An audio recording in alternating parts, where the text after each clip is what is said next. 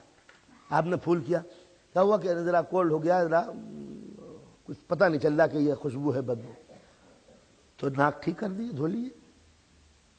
کہا کہ نہیں، دماغ کا وہ حصہ متاثر ہو جاتا ہے جب تک کہ بی کمپلیکس نہ دیا جائے، جب تک کہ کام بنتا نہیں ہے۔ تو معلوم ہوا سونگتا دماغ ہے۔ چھونا، ہاتھ چھوتا ہے یا دماغ چھوتا ہے؟ اب یقین مانیے کہ جو کچھ بھی ہے وہ دماغ کا کام ہے۔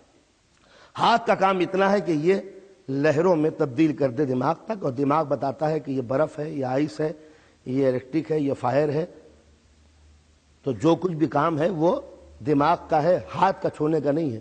آپ نے دیکھا ہوگا سگریٹ پی رہے ہیں، پیتے پیتے دماغ کہیں اور، سگریٹ جل گئی اور ہاتھ جل گئے، کیا بات ہو گئی؟ کیا ہاتھ بیکار ہے آپ کے؟ کہ نہیں، دماغ کا وہ فنکشن جو اس کو ریسیو کرتا تھا ٹیمپریچر کو، وہ تھک گیا ہے، لہذا ہاتھ جل گئے، پتہ نہیں چلا۔ سنا ہوگا قرآن مجید کی تفسیر میں کہ مصر کی عورتوں کے، ایجپشن وومن کے انگلیاں کٹ گئی تھیں، پتہ نہیں چلا تھا۔ کیوں؟ سامنے یوسف تھے، چاقو چل گئے، سامنے یوسف تھے، چاقو چل گئے، دماغ یوسف کے حسن میں کھویا ہوا تھا، انگلیاں کب کٹ گئیں پتہ نہیں چلا۔ تو دوستو، جب یوسف کا حسن سامنے ہو، انگلیاں کٹ جاتی ہیں، پتہ نہیں چلتا، تو جس کی نگاہوں کے سامنے خدا کا جمال ہو، پیروں سے تیر نکل جاتا ہے، پتہ نہیں چلتا۔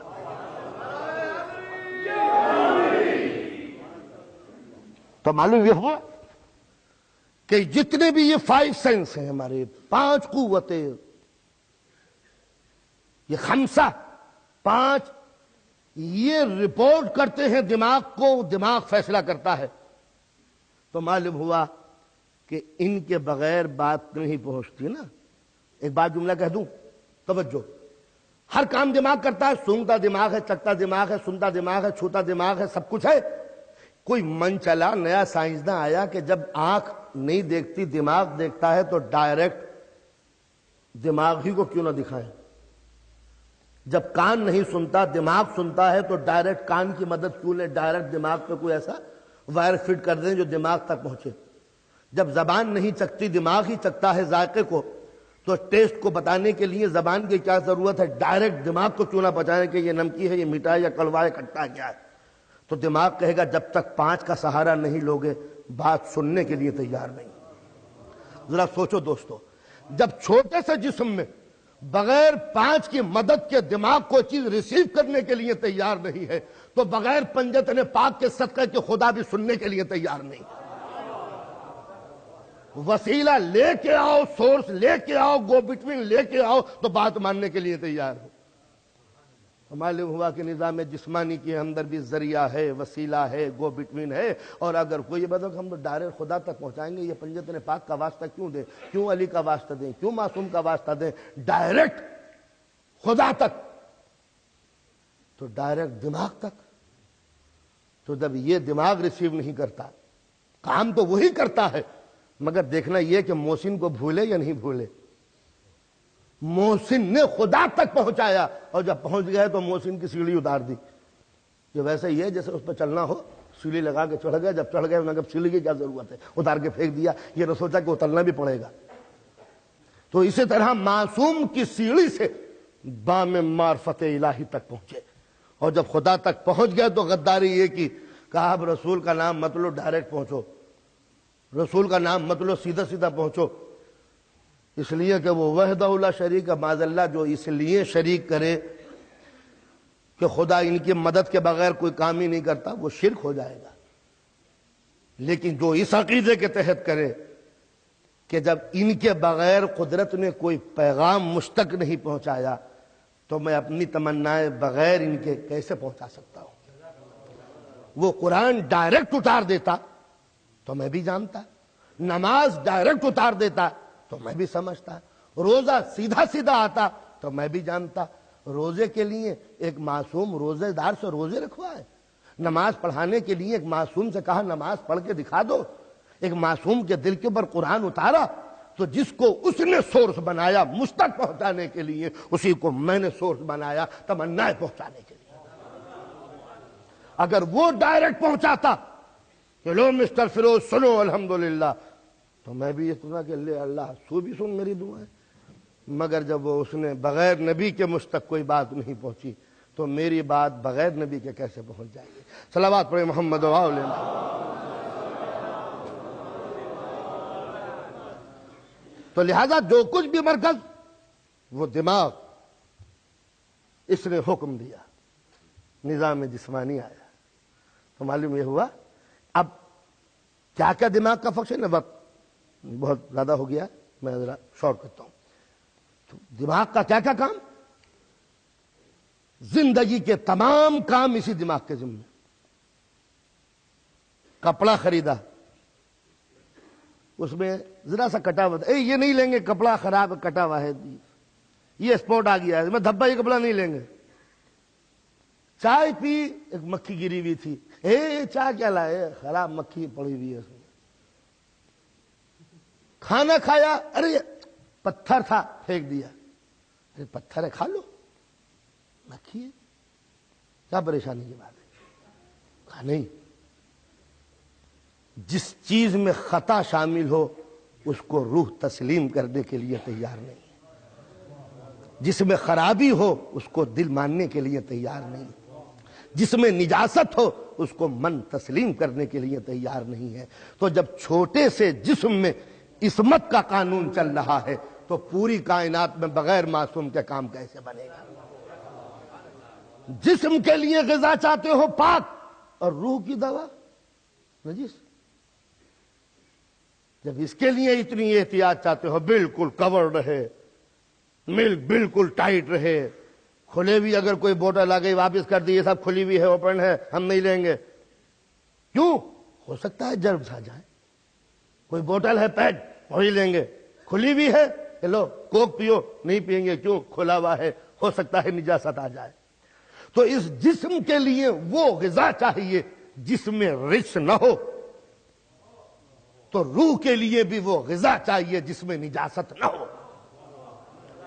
تو جب دنیاوی کمپنی کا بھیجا ہوا چاہتے ہیں پیک، کمپنی نے پیک کیا ہو، تو قدرت نے روح کی غذا بھی وہ دی جو کمپنی کی طرف سے پیکڈ ہے۔ انما یرید اللہ لیذھب عنکم الرجس اہل البیت ویطہرکم تطہیرا۔ ہم گارنٹی دیتے ہیں کہ یہ پاک ہے۔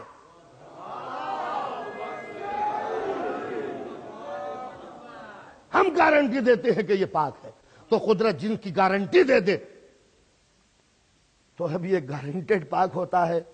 اب کسی کو شوق ہی ہو کہ ان گارنٹیڈ پاک ہم کھائیں گے، سڑی گلی یہ ڈسٹ بن سے اٹھا لی کھا لی، نیچے سے اٹھا کے کھا لی، یا فرش سے اٹھا کے کھا لی، تو کوئی بھی ڈاکٹر ماننے کے لیے تیار ہے بیمار ہو جاؤ گے۔ چھوڑیے صاحب، بیمار ہوں گے ہم، آپ کو کیا پریشانی ہے؟ تو ہم یہ کہتے ہیں کہ جب چیز اچھی مل رہی ہے تو بری کیوں کھاتے ہو؟ یہ بات ہے نہیں، دونوں چیزیں رکھی ہوئی ہیں، ایک بالکل پیکڈ ہے، لکھا ہوا اس کے اوپر کوئی نجاست اندر نہیں داخل ہوئی، کمپنی کی سیل۔ ایک کھلی ہوئی چیز ہے جس میں غلاظت ہے۔ اب بتائیے پاگل پن نہیں ہے کہ نہیں؟ یہ بھی، ارے میاں ہر چیز میں برائی ہے تو اس میں بھی برائی ہے۔ اپنے کھانے کے لیے کوئی نہیں کہتا کہ دنیا میں جب برائی ہے تو میں گندا کھانا کھا لوں۔ تو جب اس کے لیے اتنی احتیاط ہے تو اب یہ بتائیے، ارے میں نے تو لندن جیسی نجیس جگہ جہاں کوئی قانون ہی نہیں ہے طہارت کا، وہاں پر بھی ان ہوشیاروں نے یہ کہہ دیا ہے کتا گھر گھر پالو، مگر جہاں فوڈ بکتی ہو وہاں کتا نہ لے جاؤ۔ ان کو بھی معلوم ہے کہ نجاست ہر جگہ اچھی نہیں ہوا کرتی، کچھ جگہ ایسی ہوتی ہے جہاں نجس نہ جانا پائے۔ تو جہاں جسم کی غذا ملے وہاں کتا نہ لے جاؤ، اور جہاں روح کی غذا بٹ رہی ہو وہاں نجس کو کیوں لاتے ہو؟ کس قدر مختصر سی تھیوری ہے، معمولی سی لاجک ہے، اس میں کسی حدیث قرآن کتاب کی ضرورت نہیں ہے۔ ہر انسان کا ذہن حقائق کو تسلیم کر لیتا ہے۔ تو معلوم ہوا کہ جسم پر غور کرو، وحدت سمجھ میں آ جائے گی۔ اس جسم پر غور کرو، عدالت سمجھ میں آ جائے گی۔ اس جسم پر غور کرو، نبوت سمجھ میں آ جائے گی۔ نبوت جانتے ہیں کیا ہے؟ روح کے کنٹرول میں دماغ، روح حکم دیتا جاتا ہے، دماغ ریسیو کرتا چلا جاتا ہے، دماغ احکامات کو ڈسٹریبیوٹ کرتا ہے۔ خدا سے احکام رسول پہ آئے، رسول کے ذریعے اماموں تک پہنچے، امام کے ذریعے امت کے اوپر پہنچے، پورا نظام جسمانی ایک معلوم ہوتا ہے۔ جب بات یہاں تک آ گئی تب ایک منزل اور بھی آگے ہمارے سامنے۔ جب یہ ایک دن اسے موت بھی آنی ہے، یہ جسم ختم ہو جائے گا۔ یہی اس چھوٹے سے جسم پر قیامت آنا سمجھ میں آتا ہے کہ جب اس ایڈمنسٹریشن پہ ایک دن تباہی آتی ہے تو ایک دن اس پوری کائنات کو ختم ہونا ہوگا، اور انسان اپنے اعمال کو لے کے بارگاہ خداوندی میں حاضر ہوگا۔ اس چھوٹا سا نظام زندگی انسان کے حوالے کیا تھا یہ کہہ کے کیا تزعم انک جرم صغیر وفیک انت والعالم الاکبر، تو نے جسم کو چھوٹا سمجھ رکھا ہے، اس کے اندر عالم اکبر سمایا ہوا ہے۔ ساتھ ہی ساتھ یہ بھی ہے کہ جو مقدس چیزیں ہوتی ہیں ان کو بچایا جاتا ہے، دوسری چیزوں کو قربان کیا جاتا ہے۔ تحفظ کا ڈیفینسو پالیسی جسم کے پاس بھی ہے۔ میں آپ کے ایک ہاتھ اس طریقے سے رسید کروں پیر کی طرف تو یہ بھی کہیں گے کہ میں بھی نوجوان ہوں، یہ فورس اپلائی کیجئے۔ میں نے پیر پہ گھونسا مارا، اکڑے رہے۔ میں نے ان کے بازو پہ گھونسا مارا، اکڑے رہے۔ میں نے کمر پہ ان کے گھونسا مارا، اکڑے رہے، سمجھے؟ بہادری سے مقابلہ کرتے رہے۔ میں نے انگلی آنکھ کی طرف کی، فوراً انہوں نے آنکھیں بند کر لی۔ فطرت نے یہی بتایا کہ گھٹیا چیزوں کا تحفظ نہیں ہوا کرتا، جتنی نور کی چیزیں ہوتی ہیں جب نور کی طرف حملہ ہوتا ہے تو جسم کا نیچر اسے چھپا دیا کرتا ہے۔ تو جب جسمانی نور کی طرف حملہ ہوا تو نظر چھپ گئی، اسی طرح جب نور محمدی پر حملہ ہوا تو 12واں پردہ غیب میں چھپ گیا۔ نظام جسمانی کا قانون ہی ہے۔ تو ظاہر ہے کہ جب بھی نور کے اوپر حملہ ہوگا تحفظ کے لیے ہاتھ بڑھیں گے، قدم پیچھے ہٹیں گے، دشمن کو ہٹایا جائے گا۔ ہاتھ پر وار ہو سکتا ہے، یہ ہاتھوں پر وار کیوں کیا؟ اس لیے کہ سر پہ وار آ رہا تھا۔ سر کیا ہے؟ کیپٹل ہے، دماغ کا دارالسلطنت۔ تو ہاتھ کب قربان کیے؟ جب بات سر پہ آئی۔ ہاتھ کٹ جائے کوئی پرواہ نہیں، سر تو بچ گیا۔ پیر کٹ جائے کوئی پرواہ نہیں، سر تو بچ گیا۔ تو جسم کی پالیسی کیا ہے؟ سر کو بچانے کی خاطر چاہے ہاتھ کٹوا دیے جائیں۔ اب سمجھ میں آئے کہ کربلا کے 72 کیوں کٹ گئے؟ اس لیے کہ دین کو بچانا موجود تھا۔ اب یاد رکھیے، جہاں پر یہ بات آئے کہ سر دو گے یہ ہاتھ، تو آدمی ہاتھ دے دے گا سر بچا لے گا، پیر دے دے گا سر بچا لے گا، سینے کا لہو دے گا سر بچا لے گا۔ اس لیے کہ اگر یہ کٹ بھی گئے تو زندگی باقی رہے گی، لیکن اگر سر ختم ہوا تو یہ ہاتھ خود بخود ختم ہو جائیں گے۔ تو آپ کوئی کہے گا کہ میں بڑے بیوقوف ہو، یہ ہاتھ کٹوا دیا جس میں 5 انگلیاں تھیں، یہ پیر کٹوا دیا جس میں 5 انگلیاں تھیں، تو یہ کہے گا یہ دیکھو بچا کیا لیا۔ تو اگر حسین نے 72 دے کے 1,24,000 بچا لیے تو حسین فائدے میں ہے، نقصان میں نہیں ہے۔ اگر حسین نے خود جان دے کر توحید کو بچا لیا، قرآن کو بچا لیا، عظمت اسلامی کو بچا لیا، تو حسین فائدے میں ہے، نقصان میں نہیں ہے۔ ثبوت کیسے ہے کہ یہ فائدے میں ہے نقصان میں؟ نقصان اٹھا کر بیوپاری پچھتایا کرتا ہے۔ جب کسی کو نقصان ہوتا ہے شرماتا ہے، پچھتاتا ہے، ہاں یہ میں نے کیا کیا۔ معلوم ہوتا ہے جس کو لاس ہوتا ہے وہ پچھتاتا ہے، جس کو فائدہ ہوتا ہے وہ مسکراتا ہے۔ کربلا میں ہارا کون، جیتا کون، یہ دیکھو کہ پچھتایا کون، یہ دیکھو کہ مسکرایا کون۔ ہر موڑ پہ دیکھو، ہر جنگ پہ دیکھو، یہ دیکھو کہ اصغر ہارے یا ہرملہ، تو یہ دیکھو کہ ہنسا کون، رویا کون۔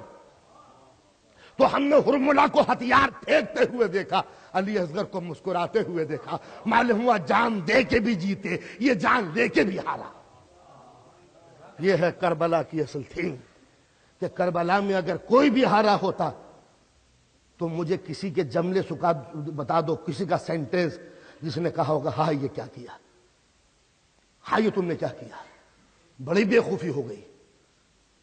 کسی کو دکھاؤ ہے کوئی، جوان سے پوچھو یہ اچھا ہوا یا برا، بچے سے پوچھو اچھا ہوا یا برا۔ یعنی جہاں پر مرتبہ میرا مقابلہ ہوا غیر مسلموں سے تو ظاہر ہے کہ زندگی کی بات تھی، تحفظ ضروری تھا، جنگ ضروری تھی، جہاد کا عنوان بن چکا تھا، مگر چاہنے والی ماں کری نہیں تم آگے مت لڑنا، آگے حملہ آور ہے، اٹیک کیا ہے انہوں نے، ہزاروں کی تعداد میں ہے۔ تو آپ نے دیکھا کہ ماں کی ممتا آگے آ جاتی ہے کہ نہیں، لیکن کربلا کے اندر مائیں بھی ہیں، بیٹیاں بھی ہیں، بچیاں بھی ہیں، بوڑھے بھی ہیں، جوان بھی ہیں۔ کوئی مجھے ایک واقعہ چھوٹی سی چھوٹی جھوٹی سے جھوٹی حدیث دکھا دو کہ بہن نے کہا حسین تم نے یہ کیا کیا، بیوی نے یہ کہا ہو ہائے تم نے یہ کیا کیا، میرے بیٹے کو کٹوا دیا ہائے یہ کیا کیا، میرے بچے کو لے جا کے مار ڈالا ہائے یہ کیا کیا، ہمیں گھر سے باہر نکال کے پریشان کر دیا ہائے یہ کیا کیا۔ ایسا کہ نہیں ہوتا؟ جنہوں نے اپنے وطن چھوڑے ہیں مصیبتوں میں آ کے، کیا ان کی بیویاں نہیں کہتی کہ ہم پھنس گئے یہاں پر آ کے، یہ کیا کیا تم نے وطن چھوڑ کے؟ لیکن گھر میں جس قسم کی بھی عورتیں ہو سکتی تھی حسین نے ساتھ لی، اور کسی عورت کی زبانی بتا دو کسی نے کہا ہو ہم نے غلطی کی مدینے سے آ کے، ہم نے غلطی کی مدینے سے آ کے۔ حد یہ ہو گئی کہ جو گھر کی بزرگ تھی تو حسین سے چھوٹی، مگر اس طرح چاہتی تھی جیسے ماں۔ ابن عباس نے سمجھایا ہے مگر زینب نے نہیں سمجھایا کہ بھیا مت جانا۔ ابن عباس غیر ہیں، کربلا کا ذہن نہیں رکھتے اپنے دماغ میں، ان کا نام حسین نے فہرست میں نہیں رکھا، اس کا خود ایک ثبوت ہے کہ تمہارے دل میں وہ ضبط نہیں ہے جو اسلام کو اس وقت ضرورت ہے۔ تو زینب سے یہ بھی نہیں کہا کہ چلو، آرڈر نہیں دیا کہ بہن چلو، قطع نہیں۔ جب آرڈر نہیں دیا تو زینب خود کہتی ہے بھیا میں بھی جاؤں گی۔ اب مولا کیا کہیں؟ اسلام کا اصول، اسلام کو ضرورت ہے زینب کی، مگر اسلامی کنسٹیٹیوشن یہ ہے کہ عورت پابند ہے شوہر کی۔ اسلام کو ضرورت ہے زینب کی، اور اسلام کا قانون یہ ہے کہ عورت پابند ہے شوہر کی۔ زینب نے کہا بھیا میں بھی جاؤں گی۔ حسین نے عجیب و غریب جملہ کہا جو اسلام کا قانون ہے، زینب تم عبداللہ کی شریک حیات ہو، بغیر ان کی مرضی کے جانا جائز نہیں ہے۔ یعنی اسلام کو ضرورت ہوتے ہوئے بھی حسین نے قانون سامنے رکھا ہے۔ گئی، جانے کے بعد عبداللہ کے سامنے بیٹھ گئی۔ عبداللہ معلوم ہے کہ میرے بھائی جا رہے ہیں؟ کہاں؟ زینب مجھے معلوم ہے، میں بیمار نہ ہوتا تو جاتا، میں بیمار نہ ہوتا تو جاتا۔ زینب کہتی ہے عبداللہ تمہیں معلوم ہے کہ میرے بھائی چلے جائیں گے، اور تمہیں یہ بھی معلوم ہے میرا بھائی شہید ہونے جا رہا ہے؟ کہ ہاں رسول نے اطلاع دی ہے۔ کہا عبداللہ تمہیں یہ معلوم ہے کہ زینب بغیر بھائی کے زندہ نہیں رہے گی؟ زینب بغیر بھائی کے زندہ نہیں رہے گی، اور تمہیں یہ بھی معلوم ہے کہ میرا بھیا مدینے سے جا کے زندہ نہیں رہے گا۔ عبداللہ نے کہا زینب کہنا کیا چاہتی ہو؟ سننا تھا کہ زینب نے ہاتھ جوڑ کے سر جھکا لیا۔ عبداللہ کھڑے ہو گئے، علی کی بیٹی مجھے گنہگار کر رہی ہو؟ میں صحت مند ہوتا تو میں چلتا۔ جاؤ زینب، مگر ایسے نہیں جانے دوں گا، میں خود بیمار ہوں، میں نہیں جا سکتا۔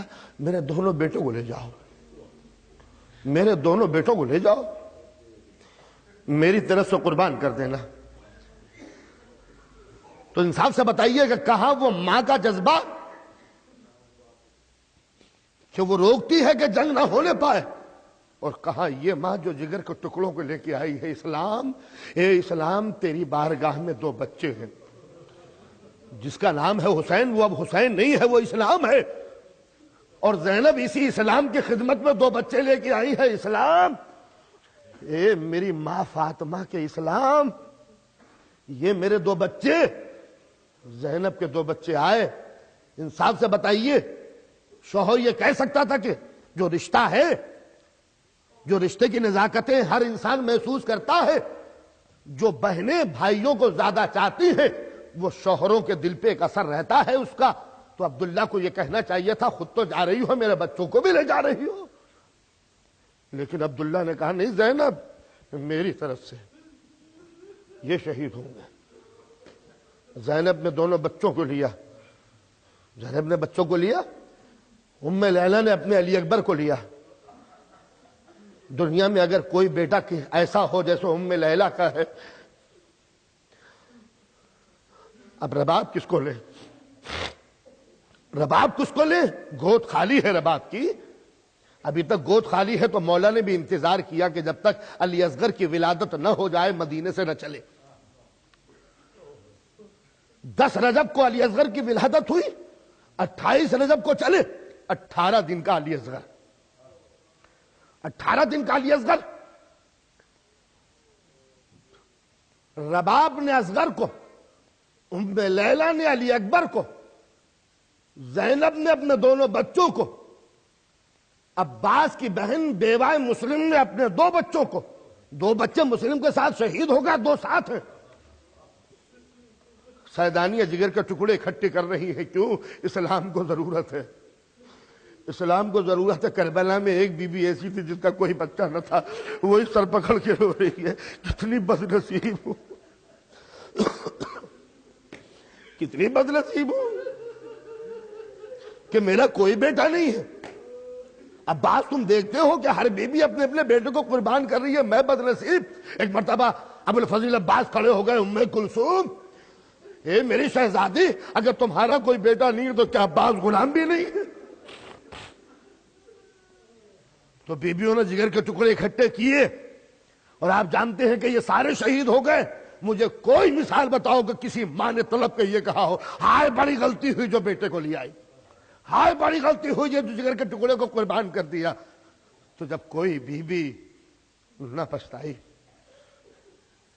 میں کس طرح مسلم بن اوسجہ کی جب شہادت ہو گئی اور مسلم بن اوسجہ کا سر قلم کر لیا گیا، مولا کے ساتھیوں نے سوگ بنایا مسلم کا۔ ایک مرتبہ جس وقت مسلم کی شہادت کی خبر خیمے میں ہوئی ہے بیویوں کو، تو ایک بچہ ہاتھ میں تلوار لیے ہوئے باہر نکلا۔ مولا نے کہا ارے یہ بچہ کس کا ہے، پکڑو اسے۔ اور بچہ کہہ رہا تھا میں اپنے باپ کا بدلہ لے کے رہوں گا۔ بچہ دوڑتا چلا جا رہا، حسین کے کسی سپاہی نے بچوں کو پکڑا، میرے لال کہاں چلے؟ کہا اپنے باپ کا بدلہ لینے کے لیے۔ کہا کہ چلو آقا بلا رہے ہیں۔ یہ بچہ آیا اور ایک مرتبہ آقا کے قدموں پہ سر رکھ دیا، مولا مجھے بھرنے کی اجازت دے دو۔ ایک مرتبہ دوستوں سے پوچھتے ہیں نا یہ بچہ کس کا ہے؟ ارے بچہ کس کا ہے پہچانا کسی نے؟ کسی نے کہا ہاں مولا یہ مسلم بن اوسجہ کا بچہ ہے جو ابھی شہید ہوا ہے۔ ایک مرتبہ نہ تم نے سنے، ایک مرتبہ مولا نے بچے کو سینے سے لگایا، سر پہ ہاتھ پھیرا، میرے لال جاؤ، بیوہ ماں کا سہارا بن کے جینا، تمہاری ماں کے لیے یہ صدمہ کافی ہے کہ اس کا سہاگ اجڑ گیا۔ جملہ سنیں گے، بچے نے کہا مولا میری ماں نے مجھے بھیجا ہے، میری ماں نے مجھے بھیجا ہے۔ اب پس خیمے سے آواز ہے مولا ایک بیوہ کا ہدیہ قبول کر لیجئے۔ مائیں کربلا کی، یہ کربلا کی مائیں اور ایک کربلا کی ماں، ایک کربلا کی ماں مجھے یاد آئی، وہب بن عبداللہ انصاری۔ ماں، اس کا باپ وہ ہے جو مولا کے قدموں میں صفین میں مارا گیا، یتیم بچہ ہے، آج جوان ہوا ہے۔ ماں نے بیٹے کی شادی رچائی، دلہن کو لے کے آ رہی ہے، ماں کا نام قمری، دلہن ناقے پہ سوار ہے۔ ماں دلہن کا سر سینے سے لگائے ہوئے، کتنی تمنا ہوگی اس بیوہ کی کہ جس نے شہید شوہر کے اس یادگار کو جوان کر کے اس کے سر پہ صحرا دیکھا ہے۔ خدا ہر ماں کی یہ امید پوری کرے کہ اس کا جوان بیٹا سر پہ صحرا باندھے۔ قمری کی دلی تمنا پوری ہوئی، بیٹے کے سر پہ صحرا دیکھا، دلہن کو لے کے آئی، سفر کر رہی تھی، ایک مرتبہ آواز دی، بیٹا یہ ہجوم کیسا ہے، یہ لشکر کیسا ہے، یہ کیسے پڑاؤ ہے، معلوم ہوتا ہے کوئی جنگ ہونے والی ہے، وہب ذرا جا کے دیکھو کہ یہ جنگ کس سے ہو رہی ہے۔ شادی کو مشکل سے 12 یا 13 دن گزرے ہیں، کربلا کا دولہا نہ کہوں تو کس کو کہوں۔ گیا آیا، ماں یزید کا لشکر۔ کہا یزید کا؟ کس سے جنگ ہو رہی ہے؟ کس سے جنگ ہو رہی ہے؟ میرا دل دھڑک رہا ہے، یزید اور جنگ، بیٹا کس سے؟ کہا کوئی مدینے کا رہنے والا حسین ہے۔ مدینے کا حسین، وہی حسین جس کے باپ کے قدموں پہ تیرے باپ نے سر رکھ کے دم توڑ دیا، میرا شہزادہ حسین، تیرے باپ کا آقا حسین۔ میرے لال رخ پھیر دے، اب ہم کوفہ نہیں جائیں گے، ہم یہی رہیں گے۔ دلہن قمری اپنے بیٹے کو لے کے آئی، دولہا کو، کربلا کے مجاہدوں میں شریک ہو گئی۔ عبداللہ وہب جب لڑنے کے لیے گیا، جنگ کی، شہید ہوا، جس وقت گرا ہے اور اشقیہ نے چاروں طرف سے گھیر لیا، ایک مرتبہ مولا کو پکارا، مولا مدد کو آؤ، اور مولا بات کو چلے، ایک مرتبہ خیمے سے نکل کر دلہن آگے بڑھی اور جملہ کہتی ہے، وہب اکیلے جا رہا ہے؟ اکیلے نہیں جانے دوں گی۔ جا کے ایک مرتبہ دلہن شوہر پہ جا کے گر پڑی، اس وقت گری کہ جبکہ شقی کی تلوار اٹھ رہی تھی۔ دلہن کا خون اسی سرزمین پہ بہہ گیا جہاں دولہا نے دم توڑا تھا۔ قمری ماں خیمے کے سامنے کھڑی ہوئی، مسکرا کے رجس خانی پڑھ رہی ہے، کوفے والے تم نے دیکھا؟ ارے یہ میرے دودھ کی تاثیر، اور ایک مرتبہ رخ کر کے کہتی ہے، صفین کے میدان میں سونے والے مجھے مبارکباد دیتے، میرا بیٹا مارا گیا۔ ایک مرتبہ کوفے کے سپاہی نے پہچان لیا قمری کو، بیٹے کا سر کاٹ کے ایک مرتبہ ماں کی طرف پھینکا، ماں نے سر کو اٹھایا، چوما، ہاں بیٹے، بہادر بیٹے سرخرو ہو کے ماں کے سامنے اسی طرح آیا کرتے ہیں، اور ایک مرتبہ پھینک دیا، جو صدقہ ہو جاتا ہے ہم اسے واپس نہیں لیتے۔ ارے مولا کا صدقہ تھا۔ آزادارو، ارے یہ کربلا کا شادی شدہ دولہا، اور آج کی رات مجھے اس دولہا کا ماتم کرنا ہے، اور آپ سب کو جناب سیدہ کی بارگاہ میں اس دولہا کا پرسہ دینا ہے۔ بی بی، وہ مائیں خوش نصیب ہیں جنہوں نے اپنے ہاتھوں سے بیٹوں کے سر پر سیرا باندھ دیا، اور اے بیوائے حسن، اے حسن کی سہاگ گزری بیوہ، تیرے 4 بیٹے اور چاروں کی لاشیں آنے لگی، اس قاسم کی لاش بھی جو رات کی بات ہے مولا سے طلب کے کہہ رہا تھا، چچا کیا میرا نام ہے شہادت نامے میں؟ کہاں بیٹا، تم موت کو کیسا پاتے ہو؟ 13 برس کا بچہ، چچا شہد سے زیادہ شیریں۔